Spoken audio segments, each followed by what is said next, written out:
a Orlando, a los organizadores y felicitando a todos los presentes por este día tan importante para ustedes, para las Américas y el mundo, que es recordar el aniversario de la independencia de Cuba. Voy a explicarles hoy día algo que ustedes conocen, y es el fenómeno del siglo XXI que ha llevado a Cuba, a la dictadura de Cuba, al liderazgo del grupo de dictaduras en las Américas. ¿Por qué ha sucedido esto? Al terminar el siglo pasado y empezando este siglo, había una sola dictadura en las Américas, era la de Cuba, y estaba agonizando en lo peor de su periodo especial. Hoy día está peor, pero el año 99 la situación era absolutamente crítica, y la democracia y los líderes de las Américas habían apostado a que la dictadura de Cuba iba a caer sola. Llegó Hugo Chávez a la presidencia de Venezuela y le entregó a la dictadura de Cuba dinero, recursos, petróleo, y después le entregó Venezuela entera. El siglo XXI nace de esa manera, con una sombra de conspiración, con el dinero del petróleo venezolano y el know-how, el saber hacer criminal de la dictadura cubana, que se empieza a expresar como populismo bolivariano. Y suceden cosas que no habían pasado en la década de los 90 en las Américas. Cae el presidente argentino de la Rúa, derrocan al presidente ecuatoriano Mahuat, unos meses después derrocan al presidente ecuatoriano Gutiérrez, el año 2003 derrocan al presidente boliviano Sánchez de Lozada, y unos meses más tarde había cambiado la Secretaría General de la Organización de Estados Americanos, y el secretario general recién electo era el expresidente de Costa Rica, Miguel Ángel Rodríguez. Le plantean una falsificación de supuesta corrupción en su país, va a defenderse, lo apresan, y la Secretaría General de la OEA queda cesante.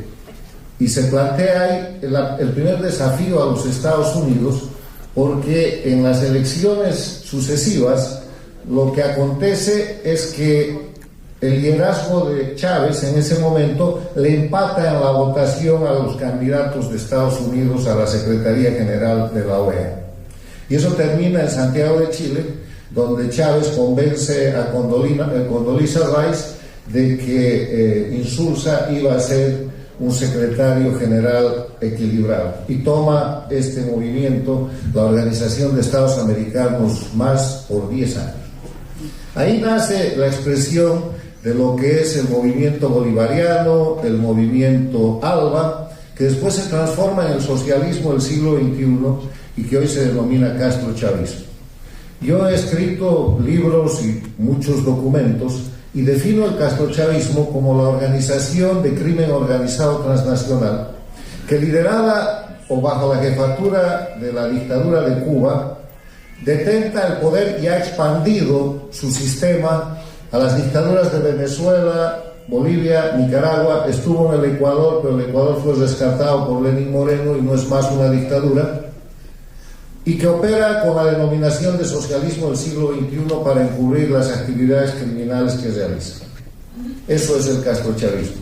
Y lo que está pasando en este siglo es que el castrochavismo, bajo el liderazgo de Cuba, se ha expandido. ¿Y por qué bajo el liderazgo de Cuba si el jefe era Hugo Chávez? Si el que ponía la plata era Hugo Chávez, y mientras Chávez estaba vivo, Fidel Castro era su lugarteniente. Si ustedes revisan todo el proceso, entre el 99 hasta la muerte de Chávez, Fidel Castro y la dictadura cubana eran los escuderos de este líder que viajaba por toda América, que repartía dinero, que ejercía actos de corrupción, que ponía presidentes, Kirchner en la Argentina, Morales en Bolivia, el sacerdote Lugo en el Paraguay, Mujica en el Uruguay, el 2002 muy temprano Lula en el Brasil, todo con el dinero, pero con la escudería y el acompañamiento de la dictadura cubana.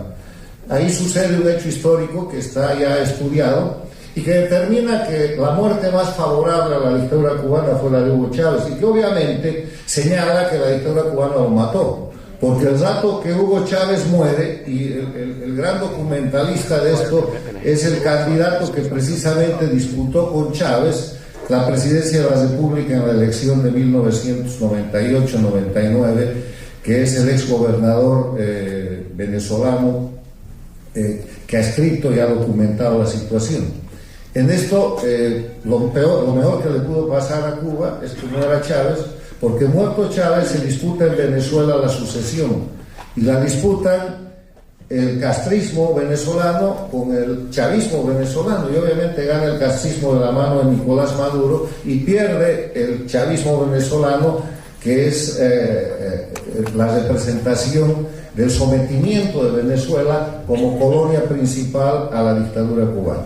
Entonces, lo que estamos viendo en este siglo no es otra cosa que la expansión de la dictadura cubana con mecanismos enteramente criminales, que ha instituido su sistema de terrorismo de Estado para controlar países. El terrorismo de Estado está definido como las acciones criminales que se cometen desde el gobierno, desde el poder, a efecto de generar miedo en la población, de manera que la gente asuma conductas que de otra forma no serían aceptables, ni serían tolerables, ni serían posibles.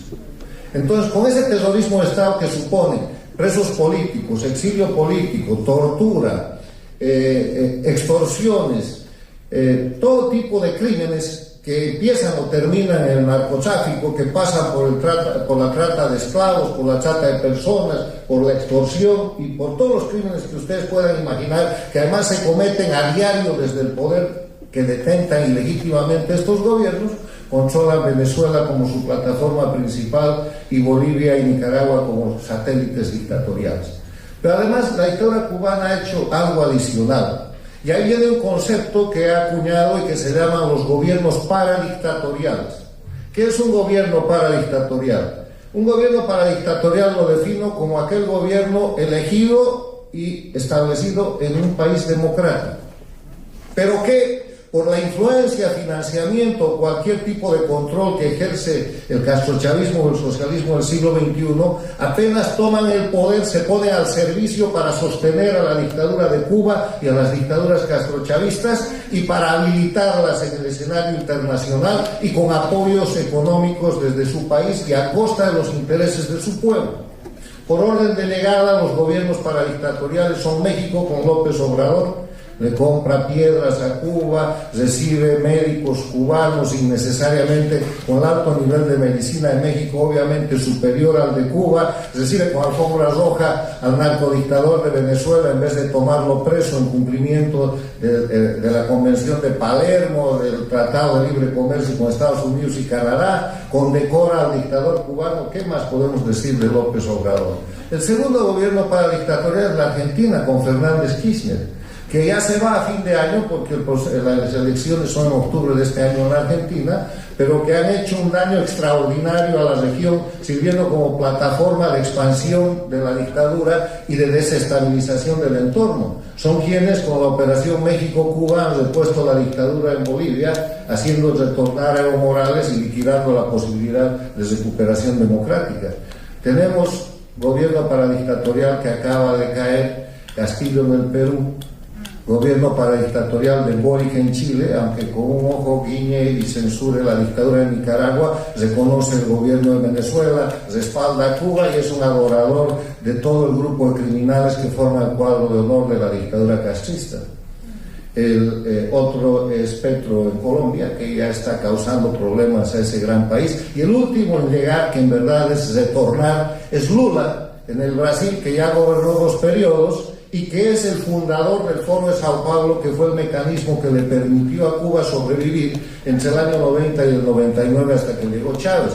Porque cuando cae el muro de Berlín y desaparece la Unión Soviética, es Lula el que pone al servicio de Cuba los recursos del Partido de los Trabajadores y forma el Foro de Sao Paulo. Lula es el único sobreviviente de la troika que genera el castrochavismo en las Américas. Fidel Castro ha muerto, Chávez ha muerto, él es el vivo y acaba de retornar con un nivel de peligrosidad extraordinario a la presidencia del Brasil.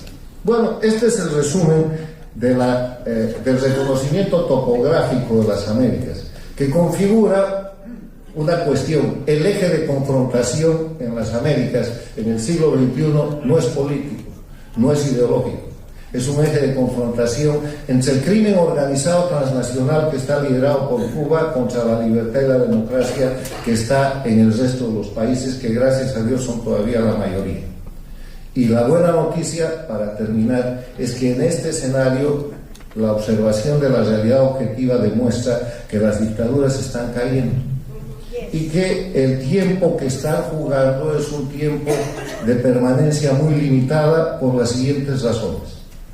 Cuba es la dictadura jefe, Cuba es el centro, como aquí se ha dicho, de todo este mal.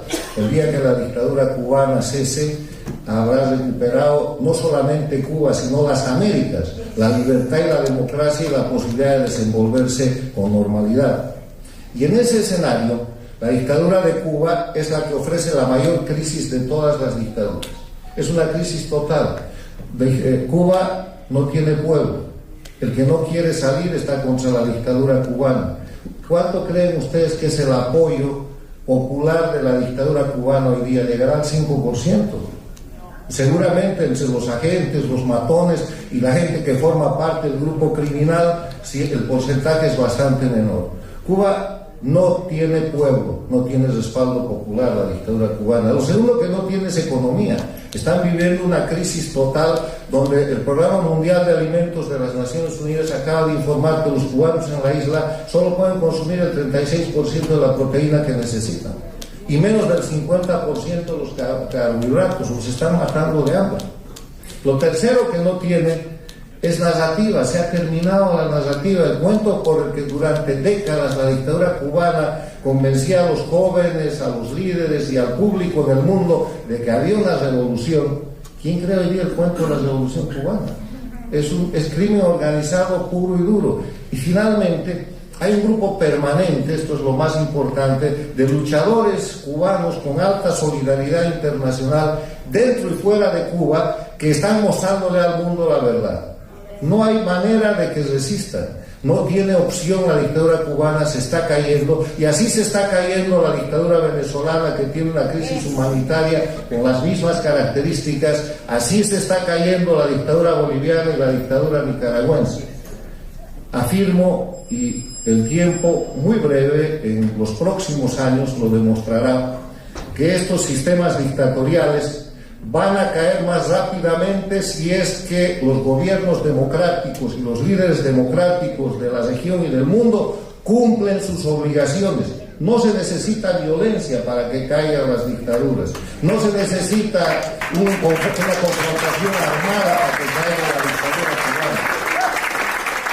Se necesita nada más que los líderes del mundo cumplan la Carta de las Naciones Unidas para el mantenimiento de la paz y seguridad internacionales, la Carta Democrática Interamericana, que reconoce que la democracia es un derecho de los pueblos y que los gobiernos tienen la obligación de promoverla y defenderla, la Convención de Palermo contra el crimen organizado transnacional, habiendo causas contra estos criminales porque no son políticos ni sostienen ideología alguna en los diferentes estados del mundo, como está sucediendo hoy día en la Argentina contra el dictador Ortega y otros de sus cómplices.